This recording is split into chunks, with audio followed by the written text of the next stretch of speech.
Good evening, everyone. Welcome to Double My E-commerce Sales by E-commerce Training Academy. My name is Ala Hassan, and I am your host for tonight's video. Today's topic is all about the 10 most common challenges faced by e-commerce businesses. Let's face it, e-commerce is not easy, and for those of you that are involved in it, I think you know this by now. It's easy to create an online store. It's easy to create a Facebook page. It's easy to create an Instagram account and start posting stuff. But when it comes to actually being able to grow your business, driving consistent traffic, finding customers, converting them into driving customers, shoppers into the website traffic, and eventually converting them into actual customers is a big task. And if you're selling a product that is not unique, it becomes even harder for you. If your budget is limited, it becomes even harder, even much more harder for you because it takes time to build traffic using free methods. And eventually more and more challenges start piling up on you. And those are really specific to just getting started. So many more additional challenges you start facing as you start growing the business. It could be the fact that you can't find people, your processes do not work, you're losing money on certain products, you're losing your edge against the competition, and so on and so forth. So I really wanted to create this quick video to highlight some of the common challenges that I constantly see whenever I speak to people inside my groups, inside the academy, people who reach out to me by phone for e-commerce advising. And throughout my career in the last 18 years in e-commerce, I've seen so many businesses either start and struggle, or some of them hit a specific plateau in terms of their sales and struggle with growth. And I figured, well, let's consider the fact that, you know what, it's normal to feel challenged as you start growing your business, as you start preparing the launch of your e-commerce business. You're not alone. Everyone is facing the same thing. What's important is for you to actually prepare for these things ahead of time. Hence the reason why I decided to create this video. Let me kind of guide you through the typical challenges, the most common ones that I usually see faced by many of these e-commerce businesses. So let's get started. First things first. So if I was to tell you what is the top thing that people have a problem with in terms of growth, in terms of getting started, is finding the right product to sell. Now, if you're getting started, finding the right product to sell initially is as hard as finding additional products to sell as you start growing the business. For example, you may be a yoga fitness trainer, you love yoga, and you're like, you know what, let me start thinking about selling a product pertaining specifically to my passion, my skill. So why not sell yoga accessories? Very easy, yoga mats, for example. Well, guess what? Going out there and selling yoga mats is somewhat of an easy task. Now, going out there, going with a product that actually looks different and that's going to attract the right clientele and make them purchase it and not go towards the competition. So with your value proposition of, you know what, buy my yoga mats because it is unique in this way and that way, it's hard. So differentiating yourself becomes a big task. That's one thing with regards to finding a product. Now, when it comes to finding a product now, it also revolves around, let's say, for example, you've been selling yoga mats for a very long time. Well, how long does it take people to actually consider purchasing a newer version of a yoga mat? A couple of years? I don't have the numbers, but every category has its own challenge right there. For example, when you sell mattresses, it's every 6, 7, 8 years, 10 years sometimes, and you want to change your mattress. Pillows, the same thing. I mean, that's an industry I was in, so I'm very familiar with it. But every type of product requires you to purchase maybe a newer version of it every couple of years, or you may want to replenish your inventory. So let's say you use beard oil, for example. You may replenish your beard oil every couple of months or every month, depending on how much you use. Now, at a certain point, customers are going to get bored using the same products. There are new products coming in from the competition. What do? You got to find something new to sell to that audience that you already have, especially if they buy your product every couple of years. Then you better find something else additional that they may consider purchasing a second time, a third time over a period of, let's say, 1 to 2 years. So finding these products becomes a challenge. Innovating constantly becomes a challenge for businesses. You get a great start in e-commerce, but eventually realize, I am limited in terms of how many different types of items I can recommend to clients. I mean, at a certain point, how many slippers can they buy? How many pillows can they buy? So that's why it's very important for you to really have a product strategy that allows you to grow. Hence, it becomes one of the most difficult challenges by e-commerce businesses. small ones as well as big ones, you know? So what do you do? A couple of ideas for you. Look at bestsellers on marketplaces. So go to Amazon, go to eBay, go to Etsy, go to any marketplace out there, whether it's used products or new products. Start browsing the different categories. So let's say you go into toasters. And inside toasters, you're going to notice that Amazon, for example, will highlight the best sellers in that category. Take note of these. Go to these to each single product page and see what differentiates this toaster from other toasters. And you do this inside every single category. You do this on Amazon. You do this on Amazon.com, Amazon.ca. You use the different international websites as well. So don't assume that everyone shops from Amazon.com. Canadians shop from Amazon.ca. British people shop from United Kingdom, Amazon UK. You have France, the same thing. Amazon has multiple websites for each specific country, meaning the demand for products is different for each of those countries. You do the same thing with eBay. You do the same thing with Etsy.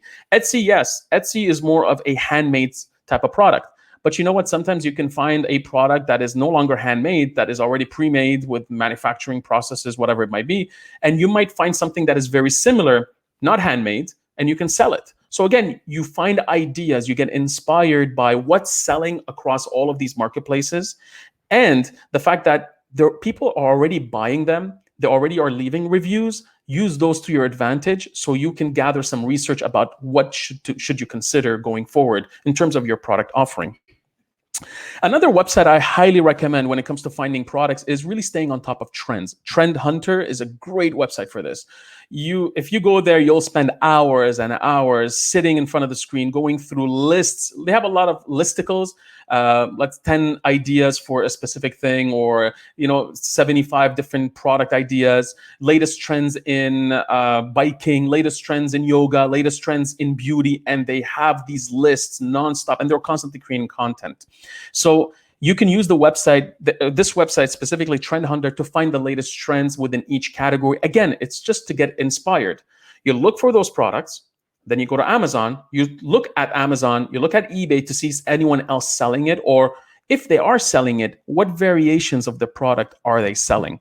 So it's a really nice tactic for you to consider when thinking about looking for these different products. The last thing I would tell you to look at is Google Trends. Now, when you find certain products, when you find certain products within a category that, like fidget spinners, for example, a couple of years ago, it was the hottest thing ever. Well, now that you see people are selling it on Amazon, you see that it's trending on Trend Hunter. Well, you can take the concept of fidget spinners and go to Google Trends and search on Google to see, are people searching for this product or this category of products? So again, you can find nice trends inside Google Trends by country as well. And it gives you a nice way for you to evaluate the whole idea before even investing in it, to see, are there people, on marketplaces, are they actually buying it? Are there products that exist? Are people actually buying them? What are they saying about them with reviews? You can find all of this information in marketplaces. You can find the latest trends through Trend Hunter. But on Google Trends, you're able to see if people are actually spending time on Google search looking for these products. So you're having it from a different angle. Intent. Do they have the intention of looking for these products, buying them? If so, it will show up on Google Trends by country. You can do it by a specific time frame, and you can even compare certain searches on Google Trends versus others, and you see if there are any differences between countries and so on. So I think if you were to use these three methods right here, you'll be able to find new products. Obviously, when it comes to research, it takes a lot of time. So don't rush it. If there's one thing I have to recommend for you, if it takes you 3 to 6 months to find a product, then it's a good thing. Because finding a product and just immediately selling it, chances are everyone else is doing the same thing. But when you start doing the research, when you start looking at who's selling it, the competitors, the pricing, the features, the benefits, the complaints people have, and you start keeping track of trends and so on, the chances of you finding a product that's going to be a hit is a lot higher. Now, if you already have customers in place, why not survey them? Survey them, asking them, what else would you be interested in? What else are you considering about buying in yoga that we should maybe carry? And you'll be surprised to see that actually people will respond to these surveys. So do consider this. The last thing is, If you're doing some drop shipping, I highly recommend a tool called Oberlo.com. Oberlo is an app that you can install on Shopify. It is owned by Shopify. So inside Oberlo, you can find also some popular products that you may be considering selling inside your store. So again, it's just another channel for you to use to curate some ideas and inspiration. Challenge number 2, attracting the perfect customer. So you're starting your website, you have already a website, whatever the case, you'll notice that you get a lot of traffic, but unfortunately, some of this traffic is not converting. The quality is not there. You're not attracting the right customer.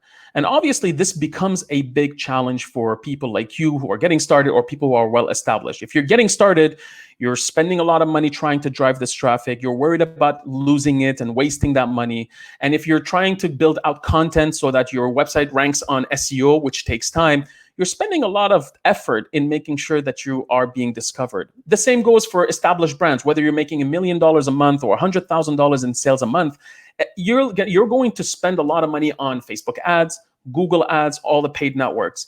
How do you make sure that you are attracting the right customer? Now, obviously, it's a lot of testing. It's a lot of trying to figure out what type of audience should you be targeting and which one is actually engaging and purchasing your product. So it requires testing in the beginning. Nonetheless, there's some couple of ideas for you to consider. Why not read some negative reviews on Amazon? So go to products that you share similar features. So let's say you sell yoga mats, go on yoga mats on Amazon, see which ones are the best sellers. And instead of just reading the positive reviews, why not read the negative reviews? See what people are complaining about. Now, when you start seeing the complaints, take note of how they describe these negative features of the product or their negative experiences. In the end, what you do is you use that same copy, the language that people use inside the reviews, inside your product descriptions, inside your email marketing, inside your Facebook ads copy, and use it to your advantage. Because let's say, for example, I am selling a yoga mat, and my mat, everyone usually complains. If I go to Amazon, the best-selling mat, people complains that it slips, it slides, it doesn't stay in place. Well, mine, I know it stays in place, intact. You're not going to slide. You don't have to worry about losing balance. Well, use that as a way to attract the right customer by saying in your Facebook ads, by improving your product description, saying that this mat does not move. Stay in one position so you don't lose your balance. Great.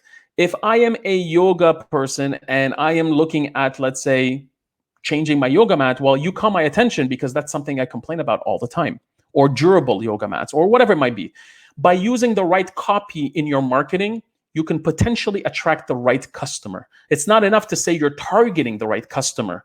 On Facebook ads, I'm targeting females between the age of 25 to 35, living in New York. That's one way of targeting. How can I actually grab their attention with my ad?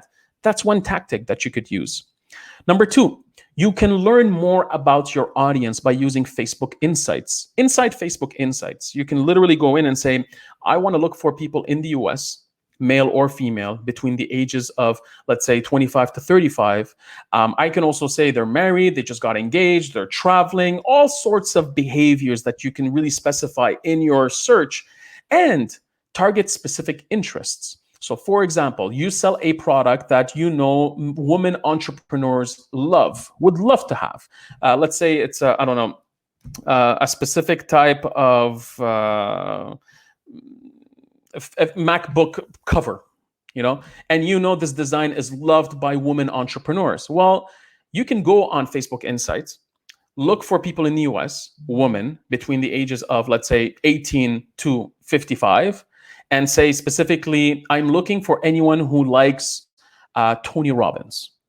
If a woman and likes Tony Robbins and likes also the topic of entrepreneurs. When you do the search, Facebook Insights will show you additional information about these people. People who match the search, what else do they like? What other Facebook pages do they like? What are some of their interests, some of the brands, the celebrities they follow, the news websites they watch or listen to? And you're going to get a list of all of these things inside Facebook Insights. The more you learn about your audience and what other brands, celebrities, their psychographics, it's not enough just to know who they are. You need to know why they buy from you. And you can get some of that information through Facebook Insights, and it could be a powerful thing going forward for you. Another trick I like using is using Facebook groups. Now, you can infiltrate inside these Facebook groups as just a regular person, and eventually you start learning about some of the challenges that your target audience would be facing. So, for example, I sell yoga mats. What if I start joining some yoga groups and learn more about the topics that these people are talking about? What happens is not only are you able to see which topics gather the most engagement, the most likes, but you're able to see who is commenting, and you can start clicking on their profiles and learn more about these people and start picking up on cues or ideas on what type of topics these people care about, or what type of challenges are they facing, what type of complaints are they making, what type of recommendations are they making. And you start following this group religiously, especially when the group is engaged. You have an engaged crowd in there. Start gathering all these insights in a nice Google Sheets. Take note of these things and use some of the findings, some of the knowledge that you're gathering inside your own marketing, because in the end, the whole point of marketing is for us to target the right people so we can grab their attention, but also take action. If you use the right content, the right copy, the right images, the right message in your ads or in your product pages, wherever it might be, you're going to grab someone's attention and they will take action. But you need to get some data to see what is it that what type of content resonates, what type of content will persuade them into taking action. And using Facebook group could be a great strategy for you to implement. Challenge number 3, generating targeted traffic. Now, obviously, when we're talking about attracting the perfect customer, it's one thing. Now that you know who it is that you want to attract, where should you get them? And a challenge faced by many businesses in e-commerce is, where do I find traffic other than I've exhausted all of my free channels. I tried posting on Facebook. I created a Facebook page. I created my Twitter account. I'm writing blog content. It just takes time because SEO obviously is not a short-term strategy. It's a long-term strategy, and so on and so forth. So when you want to generate targeted traffic, a lot of times you would require to spend money on paid ads. And these paid ads could be specifically into specific channels, and I'll show you what I mean. Now, one of my favorite things, if you want to send targeted traffic, it's a long-term strategy, which is to create content in your blog. Now, don't expect people to immediately find your content and start browsing and start clicking and start buying your products. It takes time. The idea is, while you're doing paid initiatives, focus on creating blog content. Write content about some of the challenges faced by your customers. People who buy yoga mats deal with stretching problems. People who buy yoga mats deal with meditation issues, or they want meditation tips. People who buy yoga, they care about their health, so they drink smoothies. They need recipes, smoothie recipes, for example. All of this content is targeting your audience, and in the long term, it's going to help. But don't just write 10 recipes, 10 smoothie recipes that could be done in, let's say, in 2 minutes. Specify that this is for yoga, passionate yoga fitness trainers, or yoga people, or whatever it might be. So again, you gotta really create content for that audience, so at least you start generating traffic from these people. When they go to Google, when they go to Facebook or Instagram, they start seeing this content, they can come back to your website, including as well Pinterest. Obviously, when it comes to paid ads, the biggest networks are Facebook and Google Ads. There are many other third-party networks for you that you may want to consider. But if you're just starting out, or you've really not spent over a couple of millions of dollars on Facebook and Google, then honestly, they're the best ones, because most of the internet is either on a Facebook property or is on somehow a website that is somehow linked to Facebook, either through ads or people find these websites through Google search. Either way, you're better off advertising on Google and Facebook to reach most of the internet. Another website that you could use to help you understand what type of content should you create is something called BuzzSumo.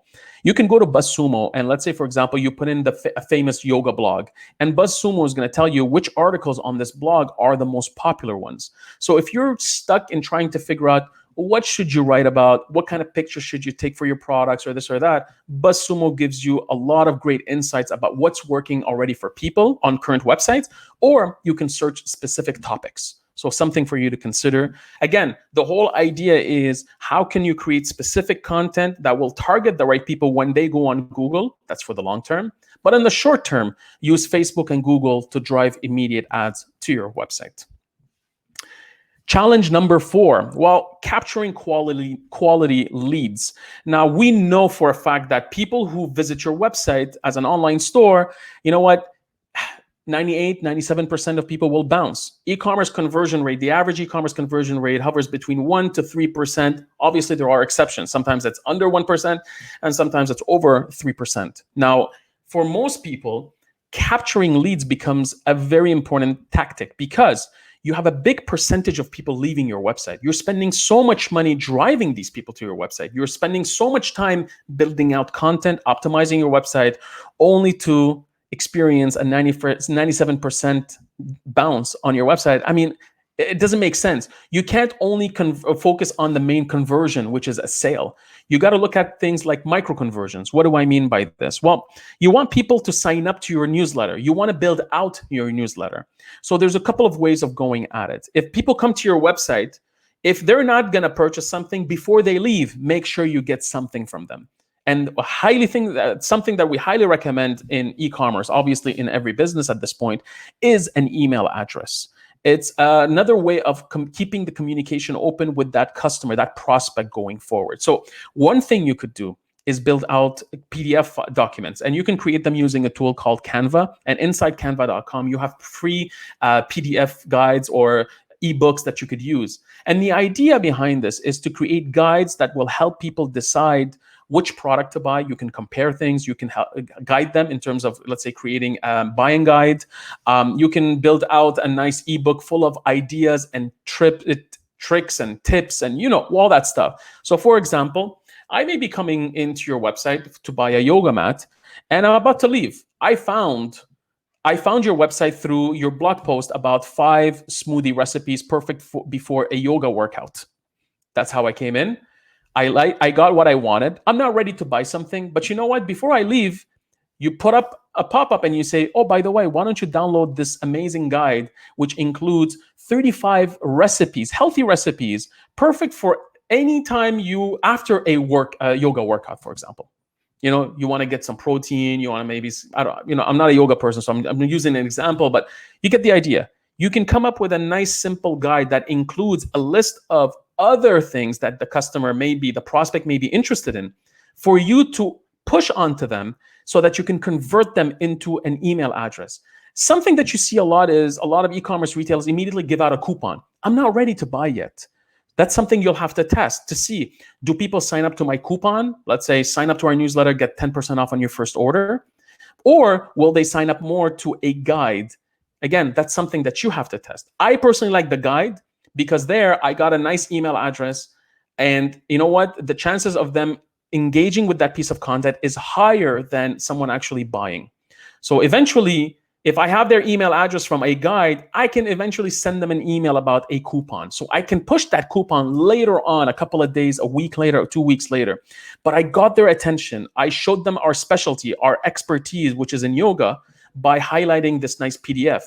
Inside this PDF, you can do all sorts of things. You can add additional pages that showcase some of your products, showcase some of your story, especially if you have a unique brand, you have a cause that you're supporting. You can use this opportunity on the last pages of the guide to highlight some of the brand initiatives that you have going on, and also add an additional call to action for them to come back to the website eventually to visit a specific page, read something else, or even purchase something. You can put the coupon inside that guide. But again, these are tactics that can help you get quality leads. Another one of my favorite is host a giveaway or contest. I like using woobox.com for this. There are many other tools, but for me, Woobox, I've used it. It works really well, easily integrates with any shopping cart. Some people, who doesn't love a contest, especially if the giveaway or the gift or the prize itself is very attractive. Now, you can use this to your advantage to highlight what you're selling. So instead of you just giving away a trip, you may give away 1 of 3 yoga mats if you're selling yoga mats.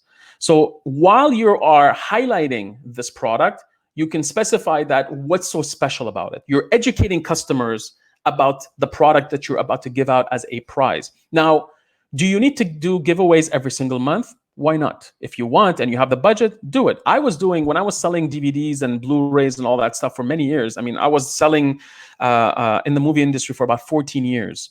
And in the early days when we built out our Facebook page, we actually did daily giveaways of DVDs. A DVD would cost me $1, $2, $3. So for me, putting out a giveaway every single day was a no-brainer.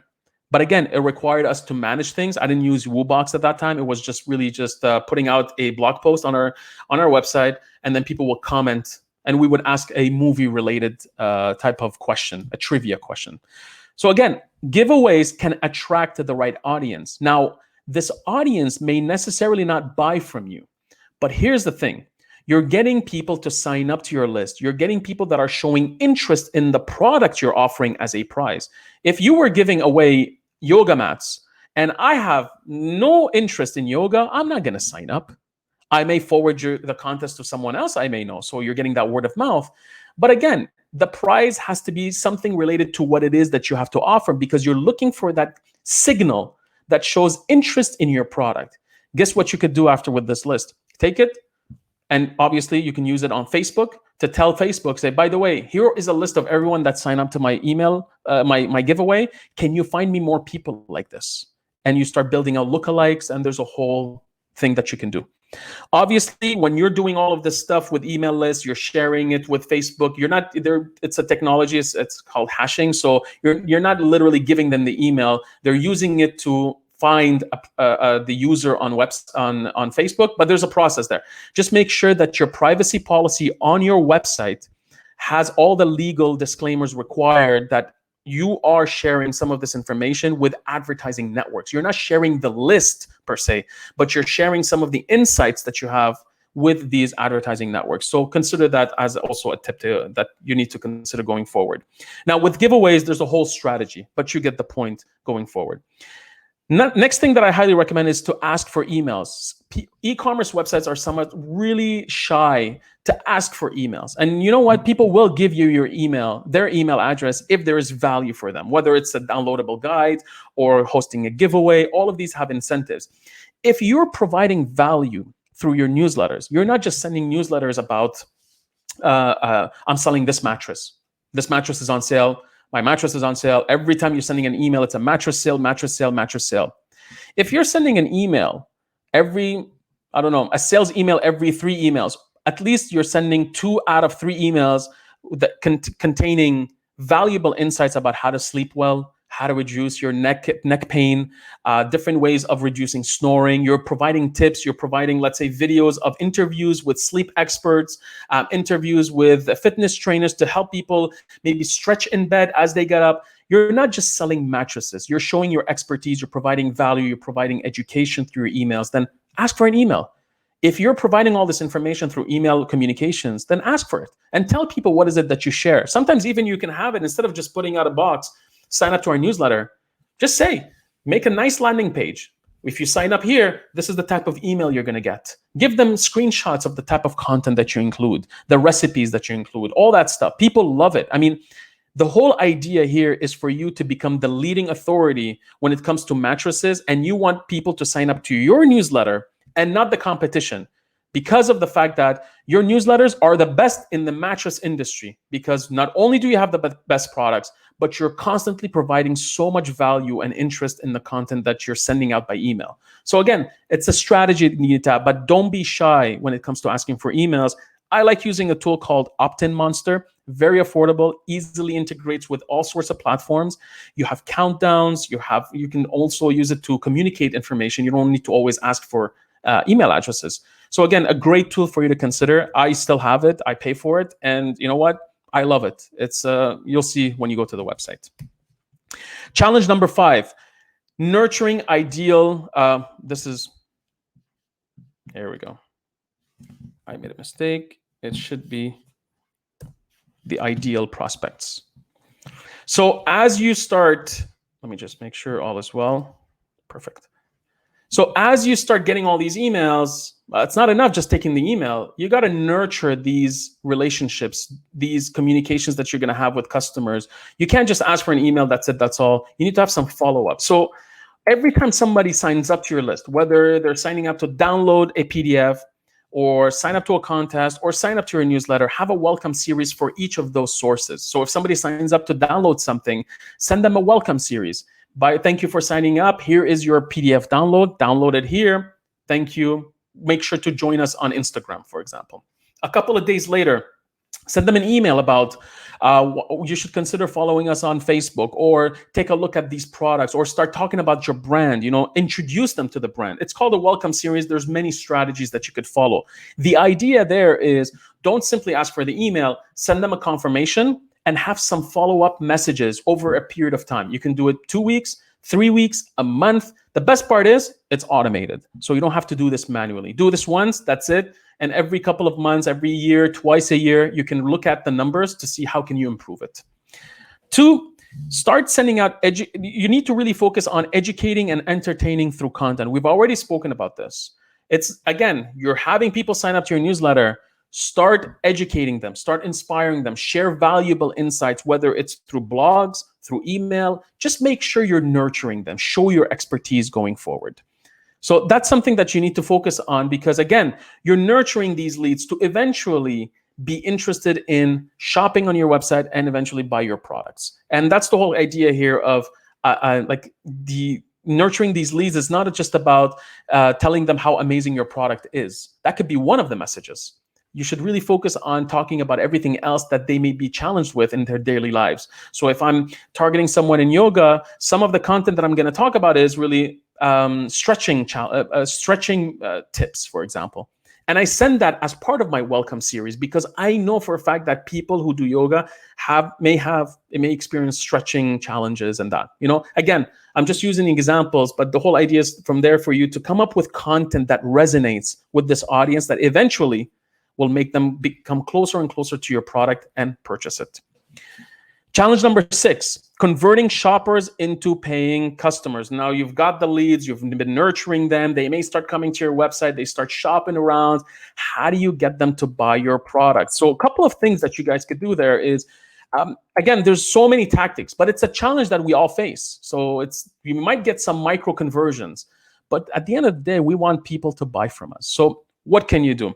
Why not offer a coupon for a first-time purchase? Now, keep in mind something, that a lot of times you may not make money on your first purchase, especially when you're driving traffic for the first time to your website. Not everyone is going to buy from you, but the cost of acquiring this new customer is very expensive on the first order.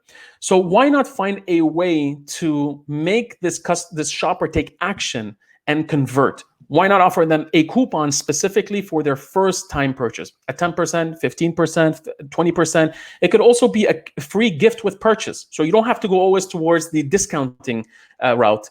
You can go with a free gift with purchase. Those could be some tactics to incentivize people to say, you know what, let me purchase from these guys. I'm getting a good deal. I'm getting something interesting in return. Now, these coupons can only work once. So again, if you have customers that keep coming back, they won't use them, but at least you've converted them. You can also offer free shipping on the first order. Yes, you might lose some money, but again, you're converting this shopper into an actual customer that in the end you might be able to sell them something else. And the second time they come around, you're not spending money on advertising. They already know you. You may have communicated by email. You may have seen them they may have seen your ad on, they may have seen some of your content on Instagram, Facebook, you name it. So again, try to find a way. We know for a fact that people love shipping, and sometimes shipping can break a deal. So why not offer a free shipping on their first order? Okay, so that's a tactic that you could use. The last thing is really create urgency. If somebody comes to your website for the first time and you know for a fact they're new, they've never bought from you, there are tools to help you target these kind of customers. Well, why not offer some sort of urgency and tell them, this offer that I'm about to give you, whether it's the free shipping or the first time purchase, whatever it might be, it's going to end in 3 days or in 4 days or in a week. Any type of urgency can help you seal the deal. That's a fact. Humans, we're procrastinators. Only when we create urgency, we take action. So using that as a tactic, it can help you convert people immediately.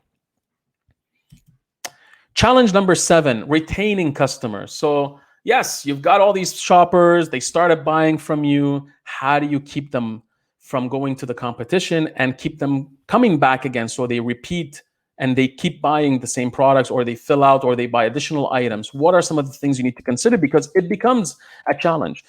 One thing I like doing to retain customers is to retarget them on Facebook and Google. Every time someone visits our website, we make sure we have the Facebook pixel installed.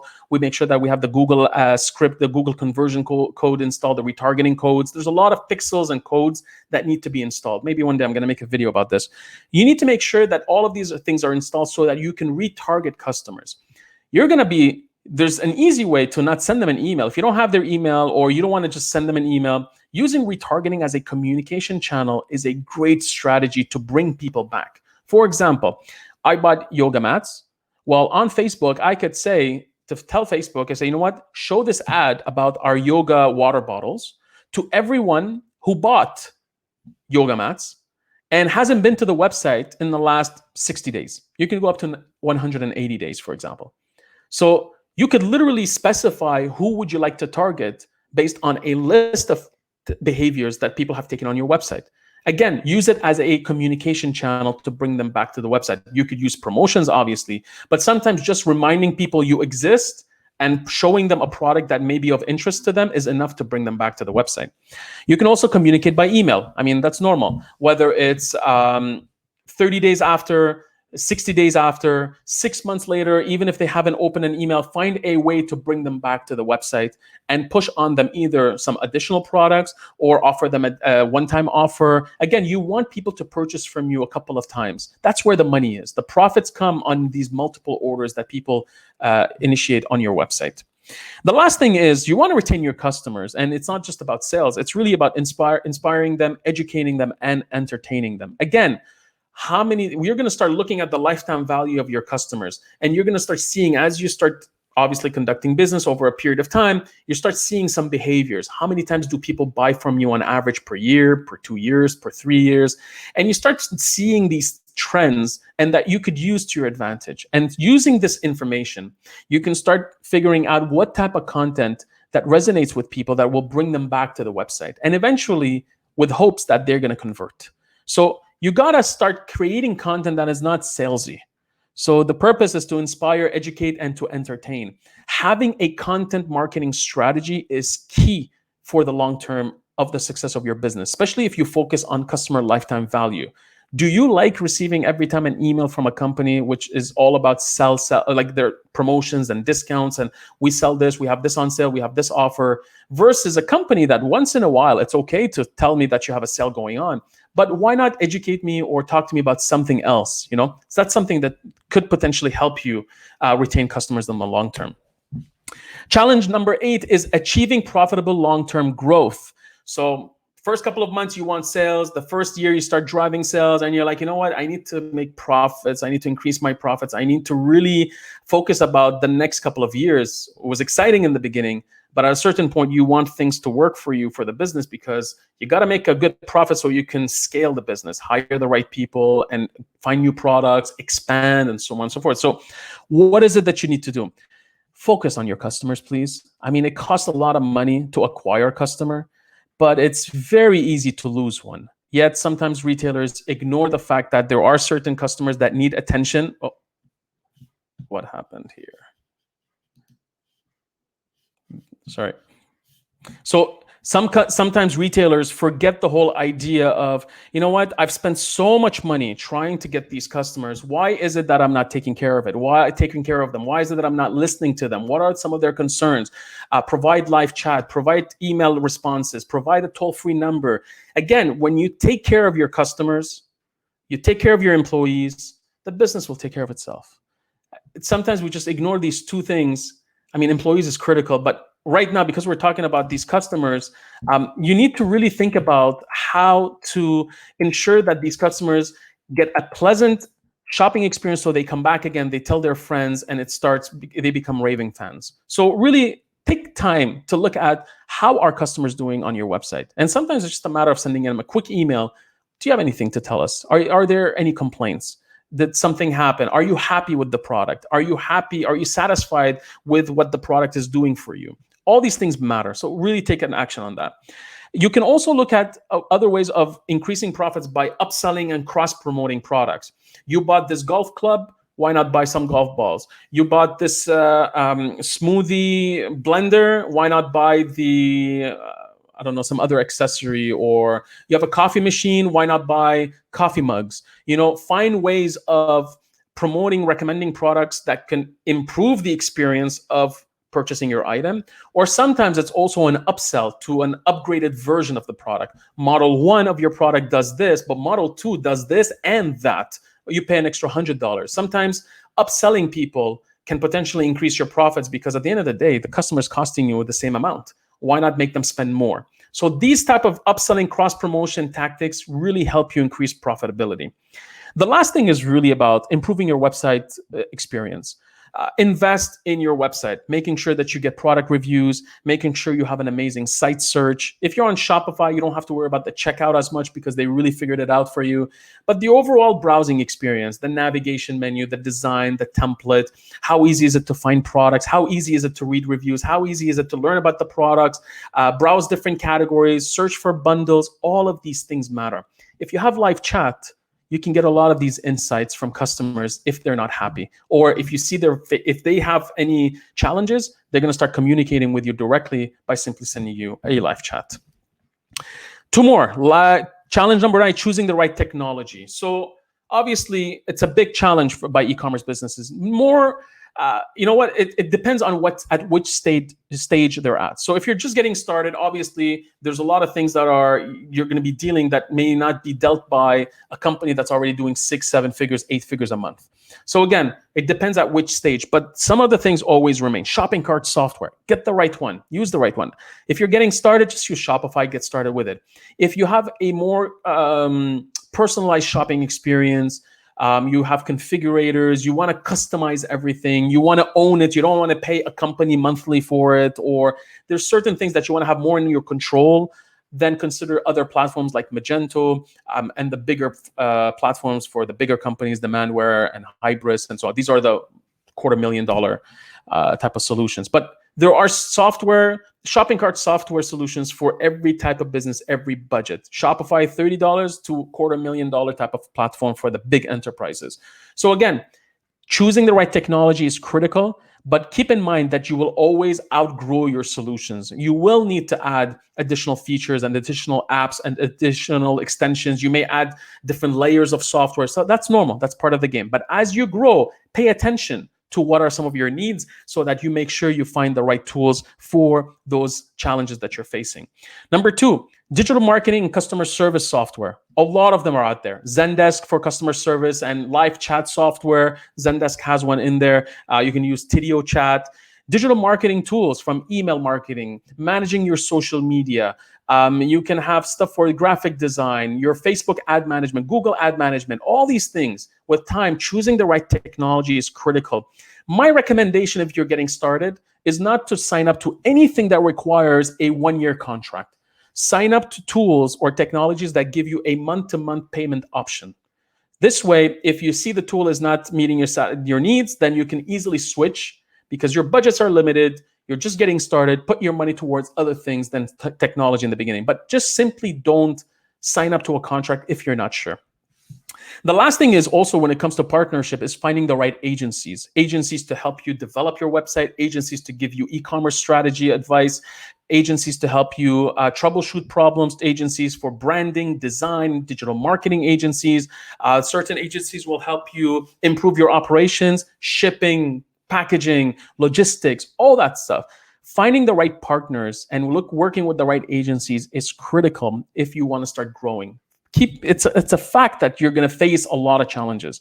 And sometimes by picking up the phone, speaking to an expert and asking them the right questions, you can literally save thousands, if not tens of thousands of dollars by simply having the right partners by your side. And the last challenge, I'm all about this, which is really attracting and hiring the right people. People, it's everything, especially when you're building out your e-commerce team. And it starts with you the co-founder, the person running the show, whether you are an employee, an e-commerce manager, you're the owners, the store owner, the creator, the founder, whoever, yourself, starting with you right now, you really need to focus on your vision of what is it that you want to build inside your company, the culture, the type of people you want to attract, the impact that you're going to have on your community. All of these things have to be thought of. So because all of these things matter when you start trying to attract the right people to work for you as you start growing. A lot of companies, a lot of people nowadays look for companies, and it's not just about the salary. It's about what the company stands for. How is the culture? What is the environment inside this company? Who are the owners? Can I work with these people? People have choices nowadays, especially nowadays where people can work from home. Keep that in mind. So before you go out there and you start hiring, define the roles. Define the structure. I like using a tool called MindMeister, and it gives me a way to simply dump all my ideas in it. It's like a brain dump. So you have all these mind mapping tools. This one is my favorite, MindMeister, and I can just put in all these different structures that I want to have. This is my digital marketing department, and you can easily move things around. And the idea is define your roles before you start hiring. Don't hire people because you just have more work. Hire people for specific roles in the company and use a tool like MindMeister to organize yourself. Now, before you hire anyone, at least have some processes in place. Because at the end of the day, you're going to hire someone. Now, obviously, if you need help from someone to come in and also put these in place, for sure. But you can find these people. They might cost you a little bit more. But if you're able to find someone to come in and say, by the way, here's my system. We know this works. We would like someone to come in and start following these procedures and help us execute, but at the same time, always find ways of improving them, these processes. Again, you can save money by having these procedures in place before the employee comes in. Now, you can find some advisors, people to reach out to, experts, consultants that you simply reach out to for a couple of hours, speak to them on the phone, whatever it might be, just to get some advice on how should you establish some procedures by using also your experience, because obviously you've been running the show, and then have that all of it documented. You can use Google Docs for this, or you can use tools like Trello.com. Trello is one of my favorite tools, but Basecamp is also one of my favorite tools when it comes to managing projects, tasks, and everything else. It has a lot of templates. What I like about Basecamp is the fact that you can have unlimited users. You don't have to pay per user. It's like $100 a month. So if you have a team of, 5, 10 people, it's a great tool to use. And as you start growing, the tool has all sorts of features already included. You're just paying a monthly price. Trello is a great way to start. And if you don't want to use any of those, you can just use Excel, Google Sheets. It's all free. But document every procedure inside your operation. The last thing is really finding the right talent. Where do you find people? I've used throughout my career Indeed.com, LinkedIn.com. If you're looking for freelancers, you're looking for people that can work on a specific project, Upwork.com is also a great website. And there you have it. These are all the different challenges faced by e-commerce businesses. These are the common ones I've seen in my career in the last 18 years. These are the same ones that I see constantly being repeated on telephone calls I have, people reaching out to me, people joining the academy. I mean, I run a lot of surveys as well on my community, and these things keep on coming back constantly. They may adjust the different variations of it, but overall, these are the 10 challenges that I see being faced by e-commerce businesses of all sizes, from those who are thinking about launching a business to those who are already doing 8 figures, 10 million plus a year. These challenges are always faced, different scale. Nonetheless, they're still experienced by all of these businesses. So I hope this was useful. Now, if you're attending this session in a recorded version, unfortunately, obviously, you can't ask me questions because I'm doing these sessions inside my private Facebook group, Double My E-commerce Sales.